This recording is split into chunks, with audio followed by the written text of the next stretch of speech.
The massive doors of the Galactic Council chamber slid open with a deep rumble that echoed through the crystalline halls. Ambassador Ji-hoon Park stepped forward, his polished black boots clicking against the translucent floor that sparkled like captured starlight. Above him, the dome stretched impossibly high, filled with floating platforms where delegates from across the galaxy watched the proceedings below. Ji-hoon had walked this path hundreds of times over the past decade, but today felt different. The air itself seemed charged with tension, and the usual chatter of 1,000 different species had dropped to worried whispers. His dark suit, simple compared to the elaborate robes and biomechanical enhancements of other delegates, marked him as distinctly human in this sea of alien diversity dotted the human observation deck. Minji Kim leaned forward in her seat, her military training keeping her posture perfect even as her knees crawled up her spine. She watched 3 massive screens displaying star charts where red markers indicated Vorthok fleet movements. Each marker represented dozens of crimson warships, and they were moving closer to human space with each passing day. The Vorthok themselves occupied the largest platform in the chamber. Commander Vexstar stood at their center, his 7-foot frame covered in natural armor that gleamed like polished blood. His elongated skull housed for eyes that could track movement in multiple directions. And when he spoke, rows of needle-sharp teeth caught the light. Behind him, a dozen lesser Vorthok officers stood in perfect formation, their clawed hands resting on ceremonial weapons that everyone knew were far from ceremonial. "The matter before us today," announced Prime Speaker Merton, his jellyfish-like form pulsing with official blue patterns, concerns territorial disputes in the Outer Rim sectors. His translucent body floated in a sphere of specially treated water, tentacles swaying as he spoke. The Vorthok Dominion has filed claims on 17 systems currently listed as neutral space. Ji-hoon stepped to the speaker's podium, feeling the weight of countless alien eyes upon him. The human delegation was small compared to most others. While the Zephyrian Empire brought 30 representatives, and the Crystalline Collective arrived with their entire hive mind, humanity sent just 5 people. It had always been their way. Quality over quantity.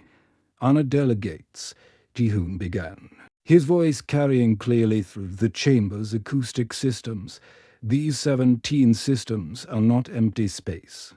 They contain 3 established human colonies with a combined population of 12 million. Civilians, New Incheon, Heaven's Rest, and Terra Verde are peaceful agricultural worlds that have contributed to galactic food security for over 50 years. Commander Vexstar Eslaf was like grinding metal.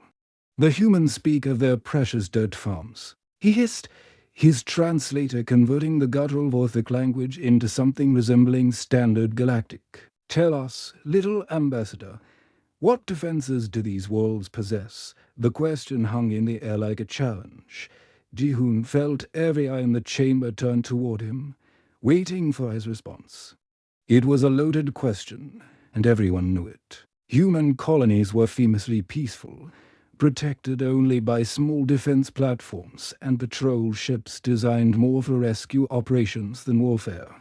"Our colonies are defended by the Galactic Peace Accords," Ji-hoon replied carefully, "and by the promise this council made to all member species that territorial integrity would be respected." "Promises," Vexstar spat, his eyes glittering with predatory hunger. What good are promises when faced with superior firepower? The Vorthok expansion serves the greater good of the galaxy. These worlds would be far more productive under proper management. Minji's hand tightened on her seat's armrest.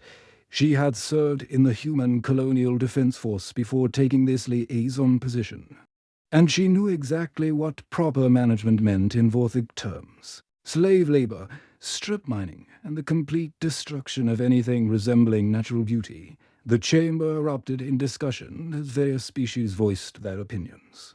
The insectoid hive queens clicked their approval of Vorthok efficiency. The gaseous nebula dwellers whispered about the benefits of centralized resource management. Only a few species, mostly those with small militaries, seemed concerned about the precedent this would set. Jihoon waited for the noise to die down, then spoke again. The Vorthok expansion has already begun.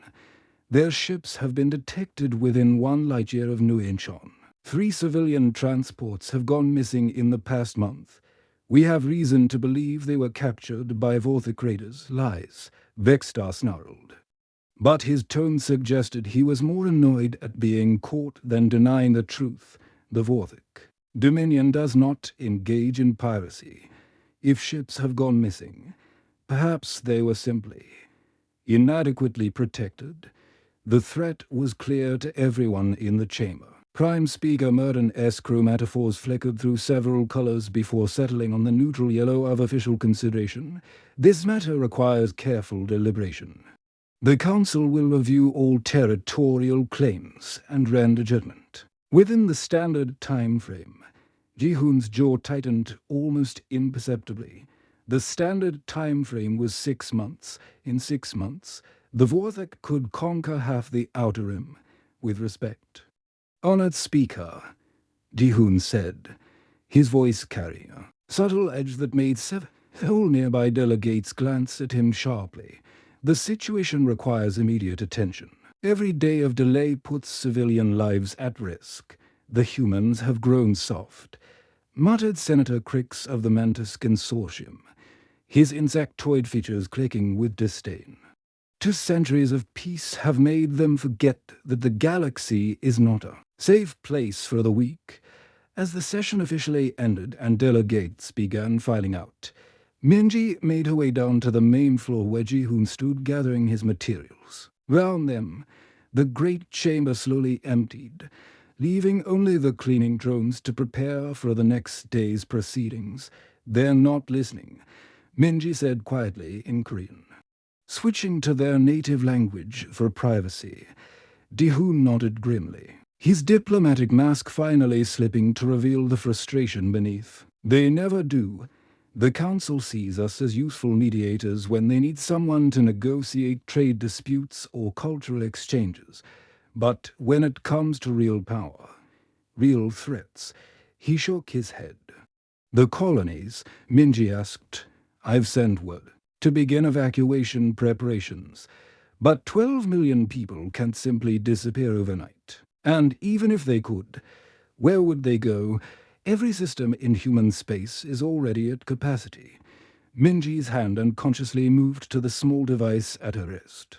It looked like a standard chronometer, but Jihoon recognized it for what it really was, a military communicator using encryption protocols that predated humanity's admission to the Galactic Council. It had remained silent for 200 years. A relic of a more violent time that most humans preferred to forget. They should remember what we told them when we first joined this council, Jihoon said, his voice carrying an edge that hadn't been there during his speech. Never make us angry, Minji finished, the old warning that had become something of a human diplomatic catchphrase over the centuries. Most aliens found it amusing.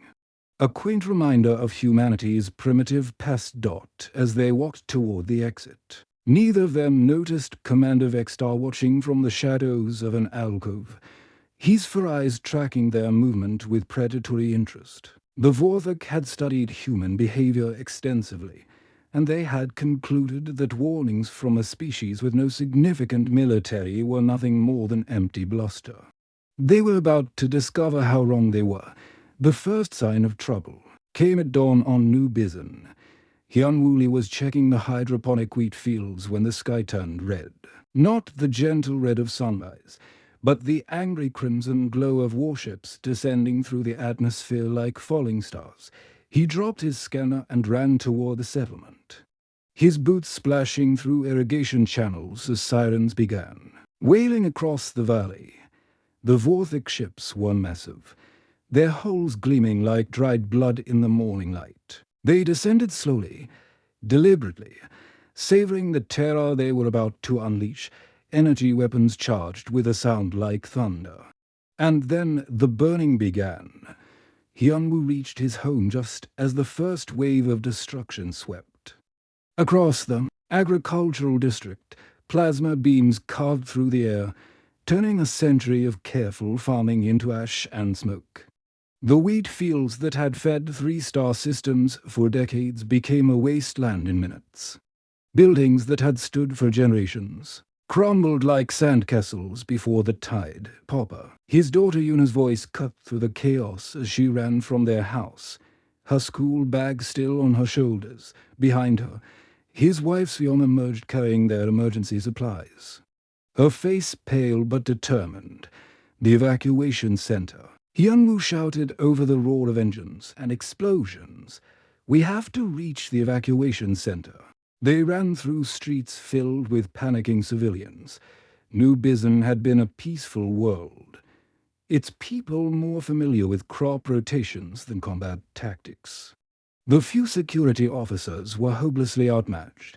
Their light patrol craft swatted aside like insects by the massive Vorthok warships.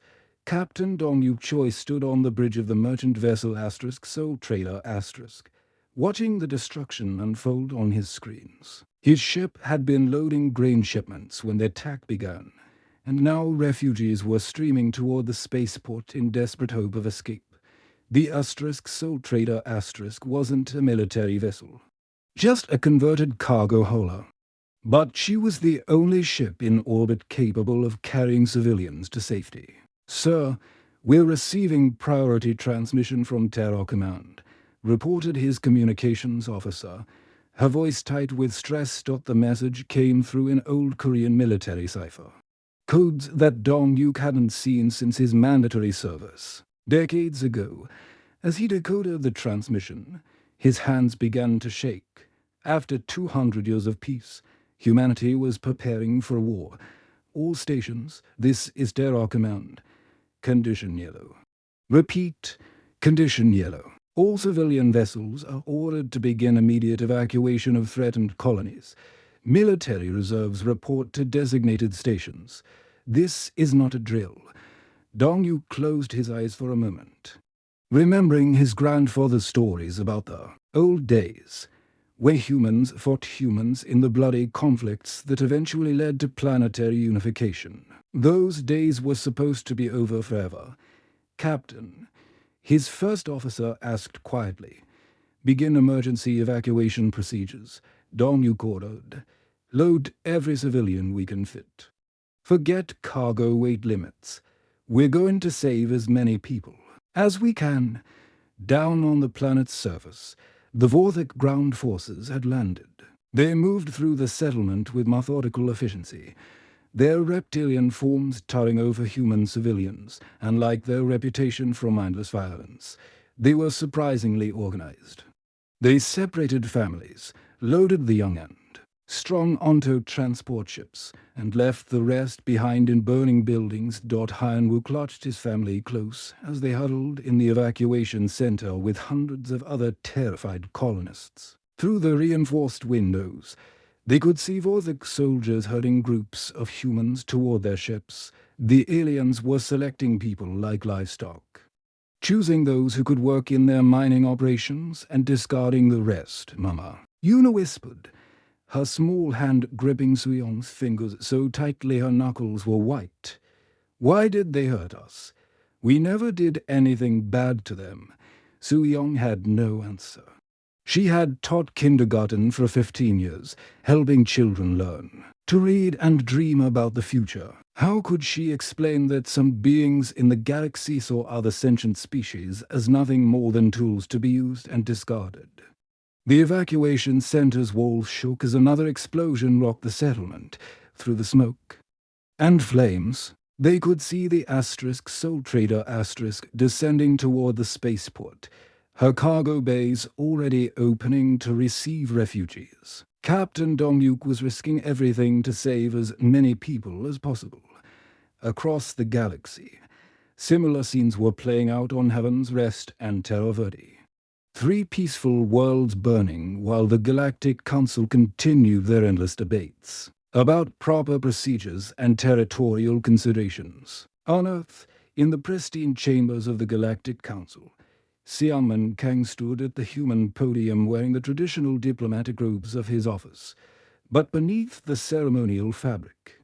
His hands were clenched into fists. The reports from the colonies were streaming in through his private communication device, each message more horrifying than the last. The assembled delegates continued their discussions as if nothing had changed. The crystalline collective debated mining rights, while human children were being loaded onto slave ships. The Zephyrian Empire discussed trade routes, while human families were torn apart by Vorthic raiders. "Esteemed delegates," Xiangmen said, his voice cutting through the chamber's chatter like a laser through steel. The conversations died as every alien eye turned toward him. "I bring an urgent message from the human colonial government." Prime Speaker Merton S. chromatophores flickered with mild interest. Beside him, Commander Vexstar watched with obvious amusement, his fur eyes glittering with predatory satisfaction. "The Vorthic Dominion has launched unprovoked attacks on 3 human colonies," Xiangmen continued, his diplomat's training keeping his voice steady despite the fury burning in his chest. 12 million civilians are under assault. Thousands are already dead. Tens of thousands more have been taken as slaves. Unfortunate, Vexstar hissed, not bothering to deny the accusations. "But the strong must guide the weak. Humans have grown soft under the Council's protection. Perhaps this will teach them to be more practical." The chamber erupted in what passed for discussion among various species. Some expressed mild concern. Others wondered about the economic implications, but none called for immediate action. The Vorthic were too militarily powerful, too economically important to simply condemn. Xiangmen waited for the noise to die down, then spoke again. His words carried the weight of a species that had finally reached its breaking point, the human. "Government issues this final ultimatum to the Galactic Council and the Vorthic Dominion. Cease your attacks immediately. Return our people unharmed. Make full reparations for the lives lost and the worlds damaged." Prime Speaker Merton S. translucent form pulsed with what could only be described as amusement. Several delegates actually laughed out loud, their various forms of mirth creating a cacophony of sounds throughout the chamber. "And if we refuse, little human?" Merton asked, his voice dripping with condescension. "What will your peaceful species do? Write us angry letters? Refuse to sell us your vegetables?" Xiangmen's smile was colder than the void between stars, carrying echoes of humanity's violent past that most aliens had forgotten ever existed. For just a moment, the diplomat's mask slipped, and something far more dangerous looked out through his eyes. "Then you will learn why, in all our legends and stories, we warned you never to make us angry." The chamber erupted in laughter again. The Zephyrian delegates clicked their mandibles in amusement. The gaseous nebula dwellers whispered jokes through their translation devices. Even some of the smaller species joined in, relieved that the focus was on someone else's problems. They laughed because humans had no significant military fleet. They laughed because human colonies were protected by nothing more than patrol ships and defensive plays. At once, they laughed because in 2 centuries of galactic membership, humans had never shown anything resembling aggression. As the laughter echoed through the crystalline chamber, Xiangmen touched the communication device hidden beneath his robes. The signal went out immediately, traveling through quantum channels to every human world, every human ship, every human facility in the galaxy. The message was simple: the children are in danger. Throughout human space, ancient protocols activated for the first time in 200 years on worlds that had seemed purely agricultural. Hidden facilities began powering up.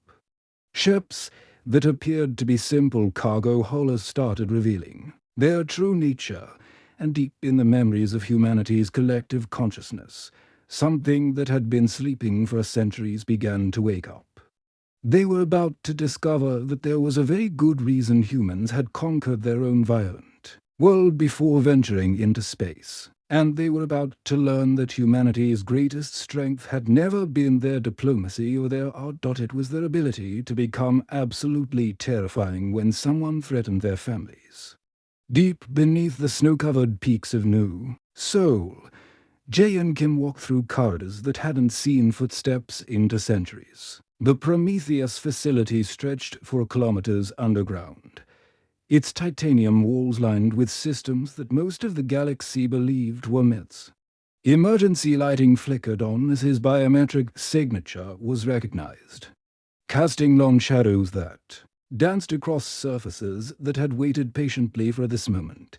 The main control room was a cathedral of technology, its curved walls covered in displays that showed the real-time status of every human world. Red warning lights blinked where the Vorthik attacks had begun, but Jayan's attention was focused on the massive console at the room's center.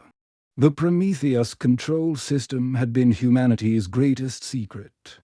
Hidden beneath layers of bureaucracy and false records, authorization codes accepted, the artificial intelligence announced in crisp Korean, its voice carrying the weight of 2 centuries of silence. "Welcome back, Director Kim. Current threat level, critical. Shall I begin the awakening protocols?" Jaehyun's hand trembled as it hovered over the activation switch. He had hoped this day would never come. For 200 years, humanity had worked to prove they could be peaceful members of galactic society. They had built guns instead of weapons, created art instead of armies, and negotiated instead of conquered. But the galaxy had mistaken kindness for weakness. Begin awakening sequence. He commanded, and felt the weight of history settling on his shoulders. The facility came alive round him. Deep in the mountain's heart, fusion reactors that had slept for centuries roared to life. Quantum communication rays reached out to touch every human world simultaneously, and across the galaxy, similar facilities began their own awakening sequences on Titan, beneath what appeared to be a simple ice mining operation. Bora Shin stood in a hangar that defied imagination. The space was vast enough to swallow cities, filled with vessels that bore no resemblance to the peaceful cargo ships the galaxy knew. As the awakening signal reached Titan's hidden facility, these ships began their transformation. System status report. Bora called out to her engineering team, all of whom wore the simple coveralls of mining technicians, but their eyes held the sharp focus of military engineers who had spent decades maintaining equipment they hoped would never be used. All vessels responding to awakening protocols, reported Chief Engineer Sang-Hoon Park, his fingers dancing across holographic displays. The Asterisk Bison Mining Collective Asterisk is revealing primary weapon systems now. Through the hangar's massive windows, Bora watched as the industrial vessel split apart like a blooming flower. The outer hull plates retracted to reveal weapons rays that could reduce asteroids to dust. What had appeared to be ore processing equipment transformed into targeting systems capable of tracking thousands of objects simultaneously. Similar transformations were happening throughout the hangar. Ships that had masqueraded as bulk freighters, research vessels, and colony transports shed their peaceful disguises to reveal the true extent of human military preparation. Each vessel was a masterpiece of hidden engineering, built to serve dual purposes that had fooled the galaxy's intelligence services for 2 centuries on Mars.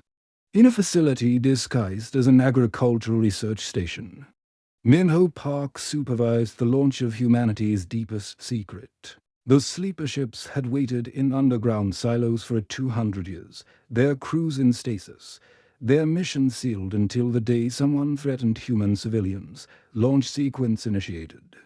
Announced the facility's AI's massive doors opened. In the Martian service, all sleeper vessels reporting ready status. The ships that emerged from Mars looked nothing like the vessels the galaxy knew. They were sleek predators built for one purpose: to carry human forces anywhere in the galaxy within days rather than months. Their hulls were black as space itself, coated with materials that bent light and sensor beams round them. Destination. Coordinates locked, reported navigation specialist Calmanley as the first sleeper ship cleared the atmosphere. Estimated arrival at Vorthik space, 18 hours. The Vorthik fleet approached Earth with the confidence of apex predators. Commander Vexstar stood on the bridge of his flagship, the blood-tide asterisk, watching the blue-green world grow larger on his screens.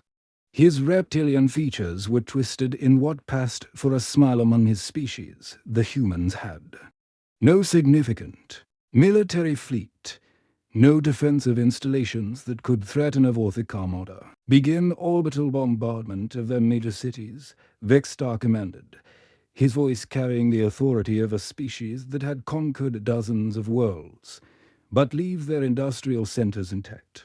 We'll need them for slave labor. His weapons. Officer, a younger Vorthik named Drakta, hesitated over his controls. Sir, I'm detecting unusual energy signatures from the planet's surface. Multiple sources powering up simultaneously. Impossible. Vexstar hissed. Human technology is primitive. Begin bombardment immediately. That was when the Sejong appeared. The human warship materialized between Earth and the Vorthik fleet as if it had stepped out of empty space itself. She was beautiful in the way that apex predators are beautiful.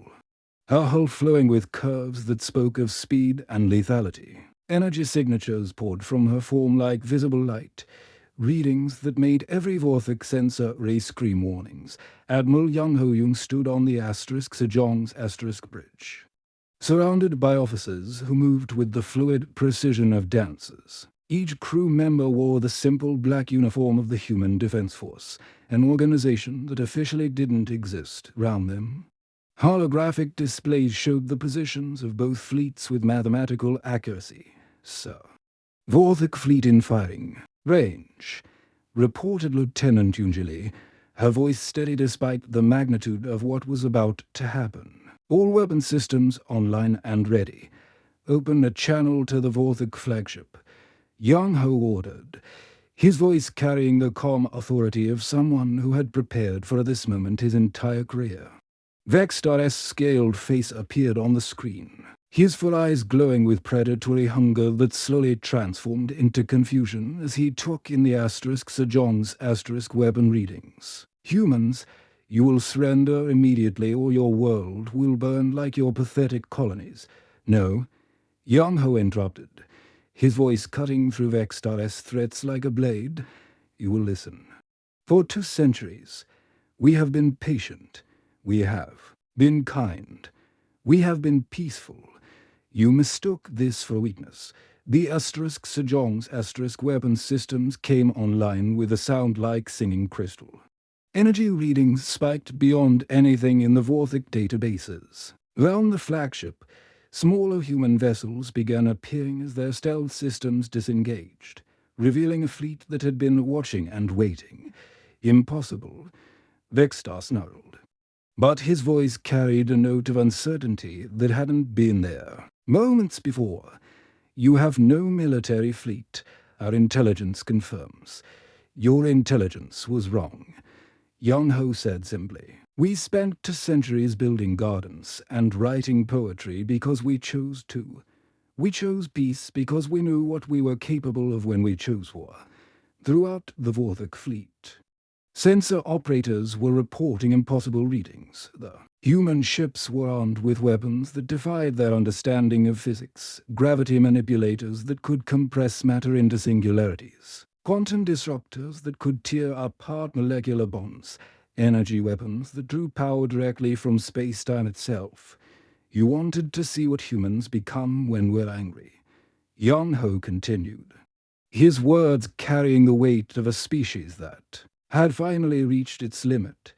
Congratulations, you're about to find out. The first human gravity lance fired, its beam invisible except for the space-time distortions that bent light round it.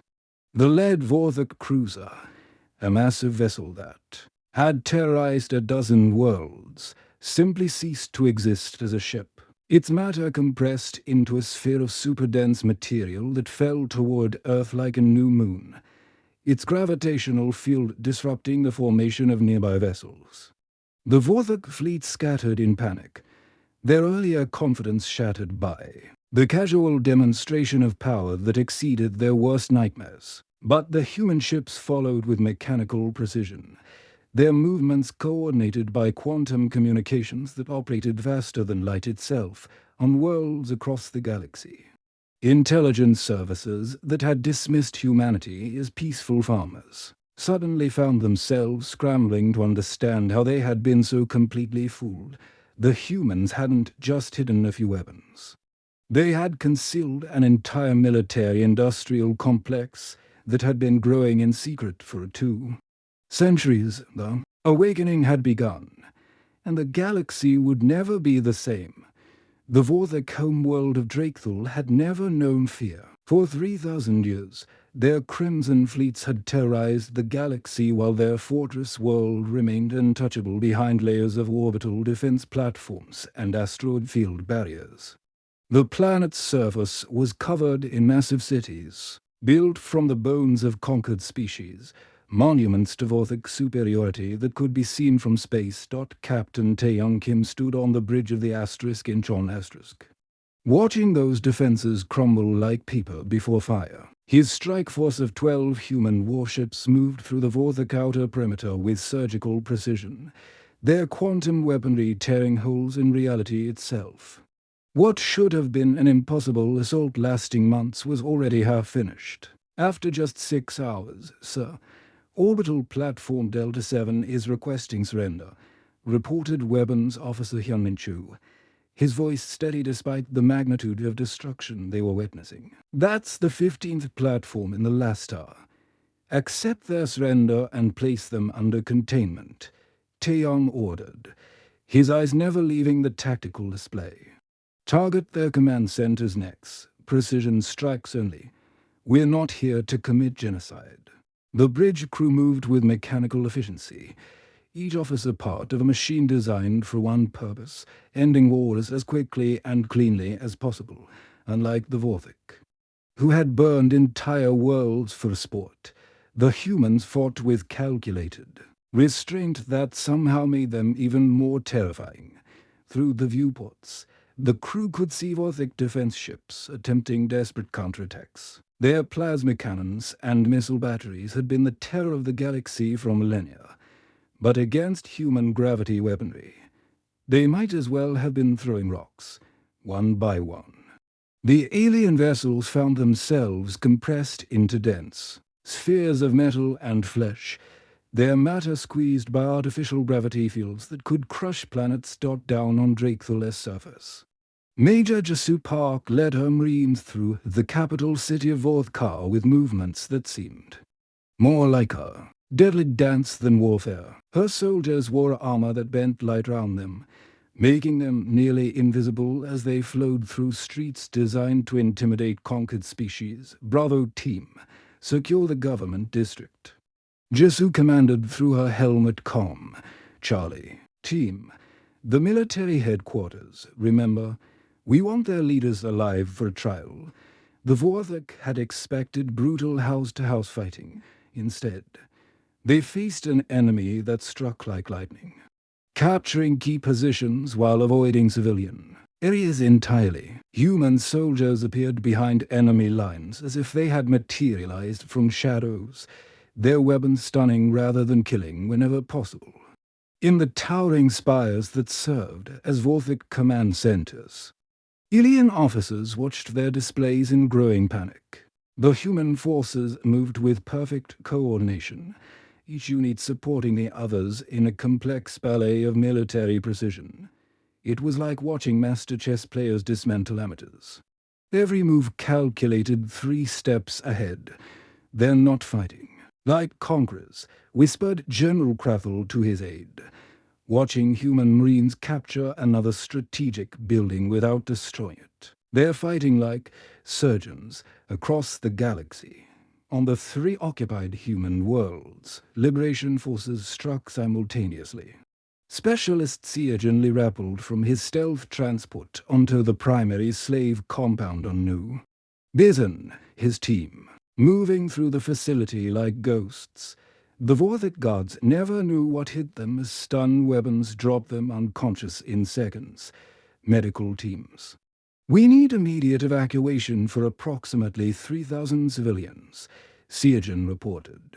As his squad secured the compound, severe malnutrition, signs of torture, multiple injuries requiring urgent care, the rescued humans were barely recognizable.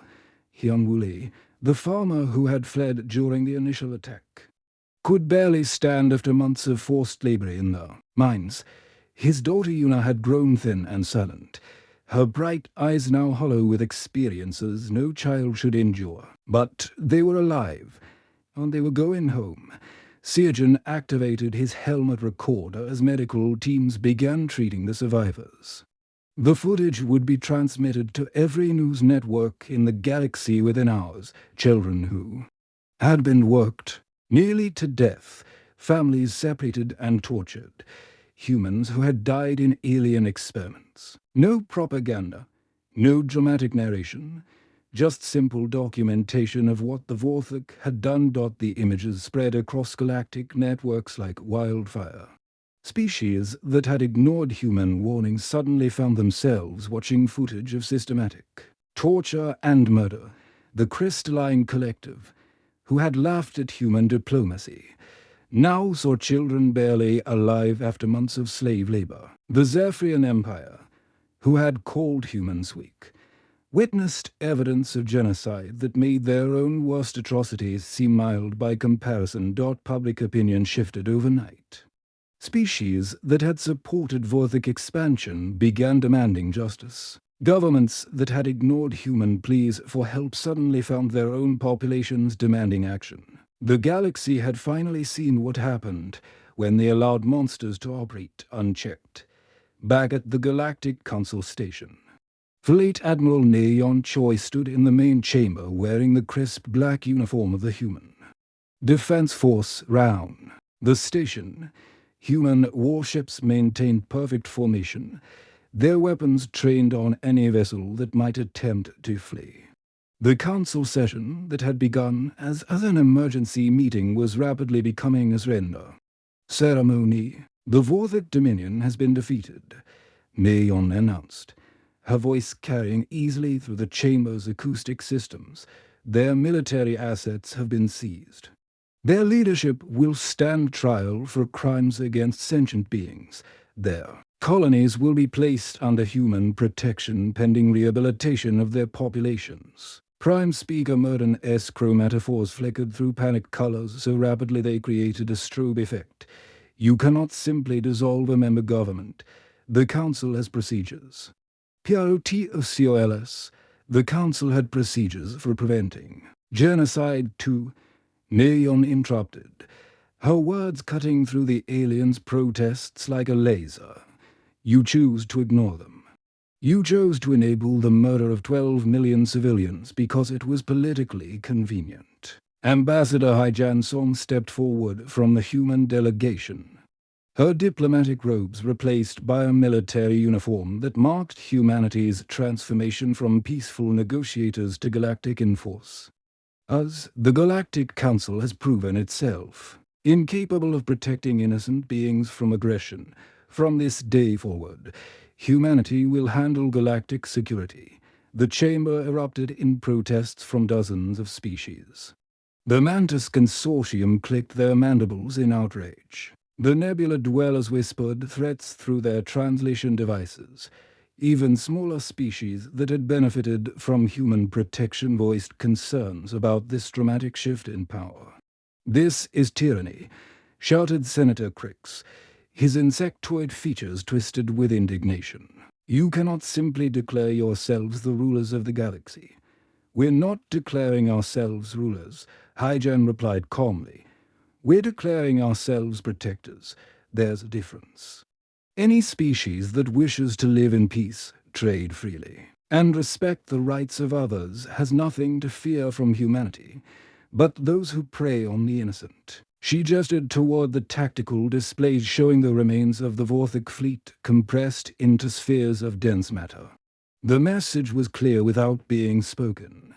This was what happened to predators in the new galactic order. Through the chamber's vast windows, delegates could see human ships taking positions around major trade routes and strategic systems, not conquering, but patrolling, not occupying, but protecting. The galaxy was learning that humanity's true strength had never been their diplomacy or their art. It was their ability to become exactly what the situation required. Whether that meant patient gardeners tending crops or efficient soldiers ending wars with surgical precision, the age of human pacifism was over. The age of human protection had begun. And across the galaxy, species that had forgotten what justice looked like were about to remember. The morning sun cast long shadows across the rebuilt settlement of New Bizon as Director Songjai Kim walked through streets that had once been ash and rubble. 5 years after the Vorthic War, the colony had risen from destruction more beautiful than before. Gardens bloomed where plasma fire had once scorched the earth, and the laughter of children echoed through parks built on former battlefields. What made Sanjay smile wasn't just the recovery, but who was laughing together. Human children chased their friends through the playground equipment while young Vorthic joined in their games. Their smaller frames and quick movements adding new dimensions to childhood adventures. The integration had been humanity's greatest challenge after the war ended. Uncle Sanjay called out Yuna, now 12 years old and completely recovered from her ordeal in the prison camps. She ran toward him with a young Vorthic female named Zara, both of them covered in mud from their exploration of the settlement's creek. Zara found the coolest rock formation by the water. Want to see? Maybe later. Sanjay laughed, remembering.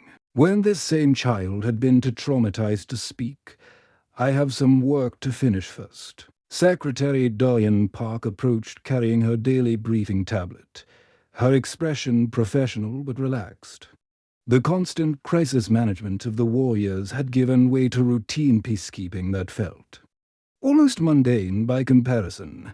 The Zephyrian Confederation is requesting mediation in their border dispute with the Kellery Union, she reported as they walked toward the administrative center. It's about mining rights in the Kepler Nebula. Both sides want human arbitrators rather than trying to solve it themselves. Sanjay nodded, unsurprised. Since humanity had assumed the role of galactic peacekeepers, actual wars had become almost extinct.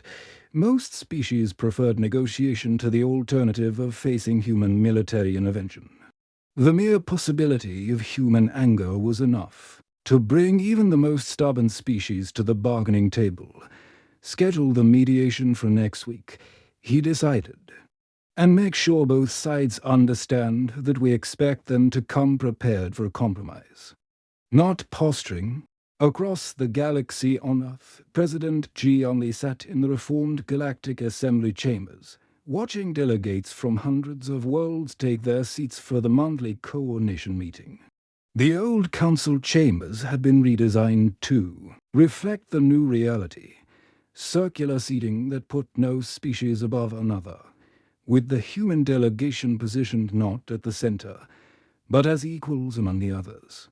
The assembly no longer ruled the galaxy. It had become what the old council should have been, a forum for discussion, cooperation, and peaceful resolution of conflicts. Real authority rested with the Human Defense Force, whose patrol fleets ensured that the strong could no longer prey upon the weak. The Crystalline Collective reports a 15% increase in trade efficiency along the Outer Rim routes, announced the session's moderator.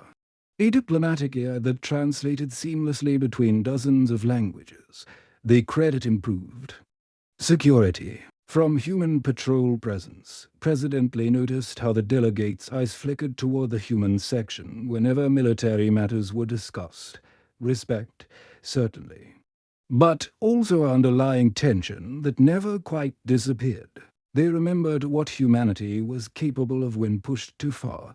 After the session ended, Vice President Woo Jin-kim joined her in the presidential office overlooking the rebuilt city of Geneva. Through the windows, they could see human and alien families walking together through parks where children of a dozen species played under the watchful protection of discreet security drones. "The fear will fade," Woo Jin said quietly, following her gaze. "In time, they'll remember that we never wanted to be their rulers. We just wanted to protect the innocent." "Will they?" Ji Young asked, her voice carrying the weight of command decisions that affected billions of lives daily. "Sometimes I wonder if we've simply become a different kind of tyrant, a benevolent one, perhaps, but still ruling through strength rather than consent." Her thoughts were interrupted by a priority communication. From the Outer Rim sectors, Captain Han Yul-shin's image appeared on the officer's main screen. Her uniform crisp despite having just finished a combat operation. "Madam President," Han Yul reported with military precision, "we've resolved the pirate situation at Mining Station. Kepler-7, 3 raider ships attempted to extract protection money from the civilian operation. They surrendered immediately when we arrived." "Casualties?" Ji Young asked. "None, ma'am. The pirates chose discretion over valor when they saw our weapon signatures. They are being processed for rehabilitation rather than imprisonment." The Gwangju and her sister ships had become legends throughout the galaxy, not for their destructive power, though that was considerable, but for their ability to end conflicts simply by arriving. Most criminals and raiders had learned that facing human justice was infinitely preferable to facing human anger. "This is Captain Shin to all vessels in the sector." Han Yul's recorded voice played over the station's communication ray for the benefit of anyone listening. "Remember, we're not here to hurt you. We're here to protect those who cannot protect themselves. But if you choose violence," she had let the threat hang unfinished, which made it far more effective than any specific warning could have been. Throughout the sector, shipping improved dramatically as word spread that human protection was real and immediate. Back on Earth, the year's final assembly session brought delegates from across the galaxy to hear humanity's annual report on galactic security. Ambassador Jiho Park stood at the podium, his presence commanding attention without effort. Behind him, holographic displays showed crime statistics, trade improvements, and conflict resolution data that painted a picture of unprecedented galactic peace. "We never wanted to be your guardians," Jiho said, his words carrying the weight of a species that had learned to bear responsibility for an entire galaxy. "We wanted to be your friends, your partners, your neighbors in this vast cosmos. But friendship requires mutual respect, and respect requires understanding." He paused, letting his eyes sweep across the assembled delegates representing hundreds of worlds and billions of beings. Some met his gaze with confidence, others looked away. But all listened with the attention that came from understanding exactly what humanity was capable of. The galaxy finally understands what we meant when we said, "Never make us angry." It was never a threat, it was a kindness. A warning given out of compassion for what we knew we could become if circumstances forced. And the chamber was absolutely silent. Even the usual shuffling and whispered translations had stopped as the implications of his words sank in. Every being present had seen the footage from the Vorthok War, but most suspected they had witnessed only a fraction of humanity's true capabilities. "We became that thing once," Jiho continued, "to protect the innocent and punish the guilty. We hope we never have to become it again. But understand this, as long as children are threatened, as long as the weak are preyed upon by the strong, as long as genocide remains a tool of policy, humanity will be watching, As the session ended and delegates filed out of the chamber, something unprecedented happened. One by one, representatives from dozens of species paused to bow respectfully to the human delegation. The crystalline collectives, hive mind avatars lowered their crystalline forms. The proud Zephyrian warriors clicked their mandibles in salute. Even former enemies like the surviving Vorthok representatives bent their necks in acknowledgement. The gesture was small, but it carried the weight of a galaxy that had learned to appreciate the difference between peace and weakness. They had discovered that humanity's greatest strength had never been their diplomacy, their art, or their technology.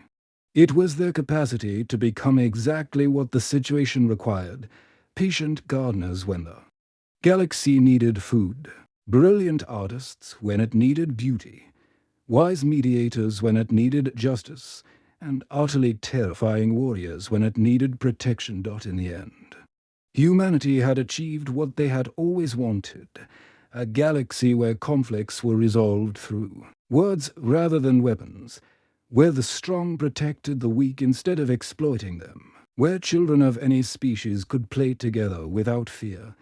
They had simply had to become the ultimate weapon to make it possible. The irony was not lost on any of them. But neither was the satisfaction of seeing former enemies' children laughing together in parks built on old battlefields. Sometimes the greatest peace required the most terrible war, and in the depths of space, human patrol fleets continued their silent vigil, ensuring that the galaxy would never again mistake kindness for weakness. ***, the end ***.